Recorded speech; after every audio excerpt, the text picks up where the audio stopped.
Cube. Débat, opinion et analyse. Explore toutes les facettes de l'actualité.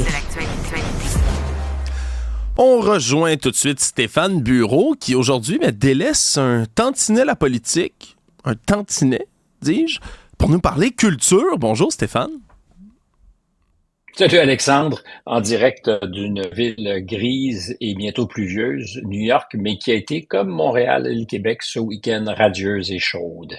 Oui, puis durant laquelle tu as pu assister, as-tu pu assister à des spectacles? De ce que je comprends, c'est de ça que tu veux nous parler aujourd'hui. En fait, de ce que tu comprends, c'est beaucoup de choses parce que j'aime profiter, moi, de New York, que je suis de près depuis quelques années, en fait, depuis toujours, parce que j'ai vécu à quelques occasions, mais que j'ai suivi depuis quelques années comme un peu le baromètre du redressement urbain aux États-Unis depuis la crise de la COVID. Tu me diras, ça fait longtemps que c'est oublié, mais les grandes villes, on le voit à Montréal, on le voit à Paris, de laquelle ville je te parle souvent, sont encore sous le coup de ce qui s'est passé pendant ces années où on a fermé les activités. Alors, New York, pour moi, est intéressante parce que c'est la vitrine de ce que les choses sont rentrées dans l'ordre ou non.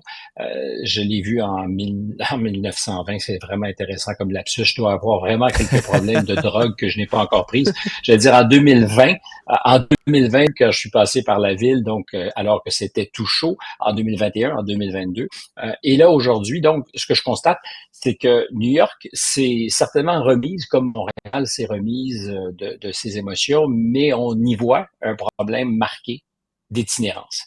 La ville n'est plus du tout éclopée par les difficultés commerciales. En fait, elle vit pleinement, elle est en grande forme. Le commerce au détail se porte très, très bien. Il semble y avoir aucun problème d'inflation en New York.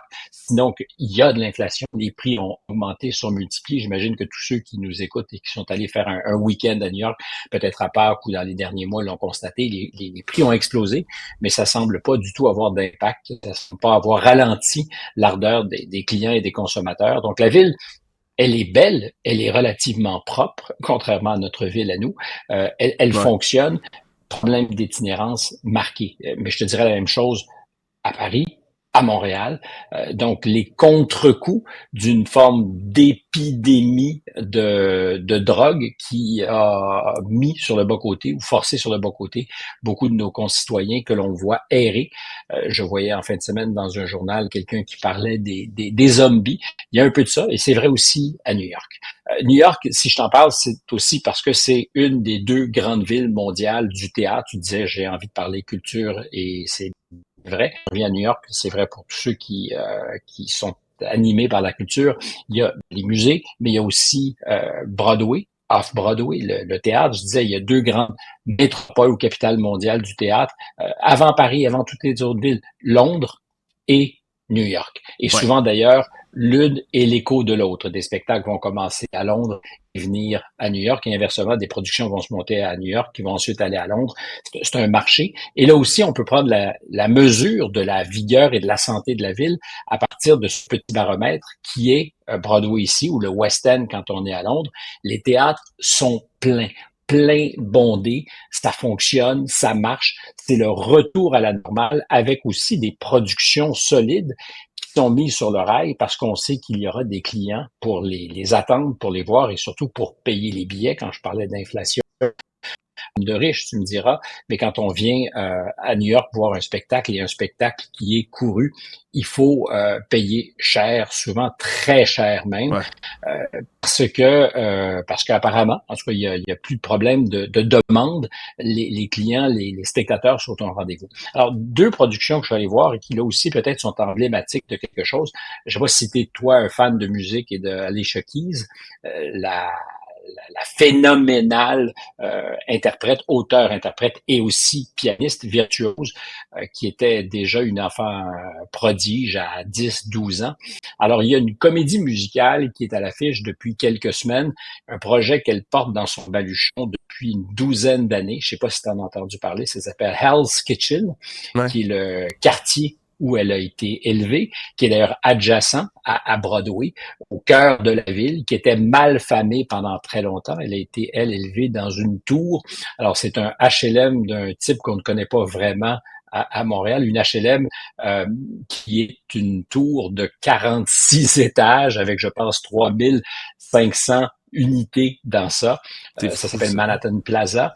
C'est fou. Alors, Hell's Kitchen de Alicia Keys recoupe un peu, je sais pas si ça sonne quelque chose à tes oreilles, le film Fame qui se passait dans une école où une école secondaire où des jeunes prodiges de New York qui sont appelés à une carrière artistique se regroupent. En fait, c'est une école qui permet à des jeunes qui veulent réussir dans le monde du spectacle de mettre au point leur talent. L'école LaGuardia, elle existe toujours d'ailleurs, je pense. Et alors, l'édifice où a été élevé Alicia Keys, le Manhattan Plaza, c'est un peu, je disais, c'est un détour parfait parce que 70% des résidents doivent être des artistes. C'est une des conditions pour avoir le droit d'habiter dans cette HLM.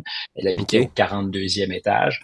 Et c'est le point de départ de cette histoire assez autobiographique. Alors, on s'entend, c'est pas du point de vue du scénario, devrais-je dire, parce qu'on est dans un musical. C'est pas quelque chose de particulièrement original, petite histoire d'amour. C'est aussi le moment pivot où Alicia Keys, à 17 ans, va découvrir pleinement sa vocation et va assumer ce qu'elle deviendra.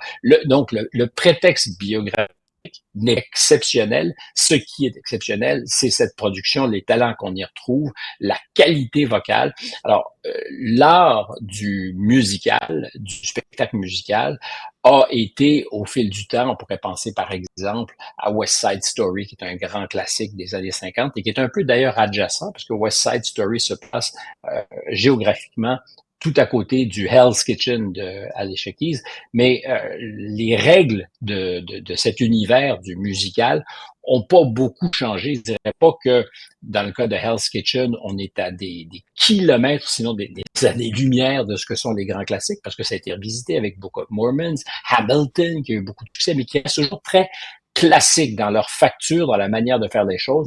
Et là, on est dans un univers qui est celui d'Alicia Keys, plus urbain, beaucoup plus jeune, des chorégraphies exceptionnelles, dynamiques.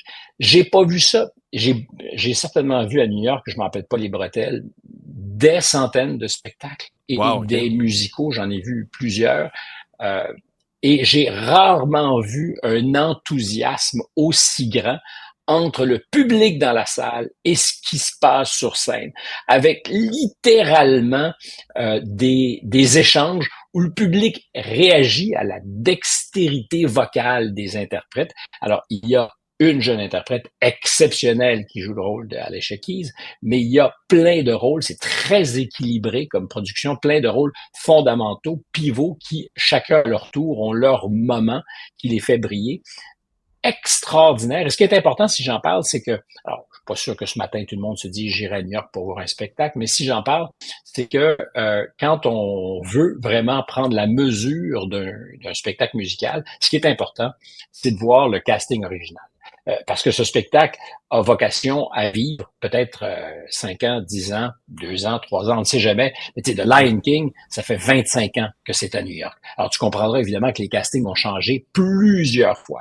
Ouais. Et le casting originel est toujours dans l'histoire de ces spectacles, le casting à voir. Alors, je présume, j'ai l'intuition que ceux qui sont là vont probablement continuer à performer pour les prochains mois. Mais si vous avez une occasion et si vous voulez voir quelque chose qui est vraiment hors norme en ce moment, je dis allez voir Hell's Kitchen. On est dans un spectacle qui est nommé 13 fois au prochain Tony, qui sont les Oscars du théâtre. Et ça donne la mesure, mais ce qui vraiment donne cette mesure, c'est quand on est dans la salle et on voit l'enthousiasme. Ça fait longtemps que j'ai pas vu des New-Yorkais, qui est un public assez difficile, peut-être même des fois blasé, dans un état de lévitation joyeuse, presque hystérique. Un moment, j'en parle, avec des frissons. Et puis, je suis allé au théâtre voir une pièce avec un acteur qu'on a découvert il y a quelques années à travers la série Succession. Je sais pas si tu as été un des fans. C'est lui qui jouait... Malheureusement pas, non. Roy Kendall, le fils, un petit peu psychopathe du fondateur de l'empire des médias, donc Jeremy Strong, dans une pièce, un grand classique de Henrik Ibsen, auteur dramaturge norvégien du 19e siècle, et qui avait eu à l'époque une inspiration formidable parce que ça parle beaucoup à notre époque. Donc, l'histoire d'un médecin dans une petite communauté, village thermal où les bains sont le point principal d'attraction.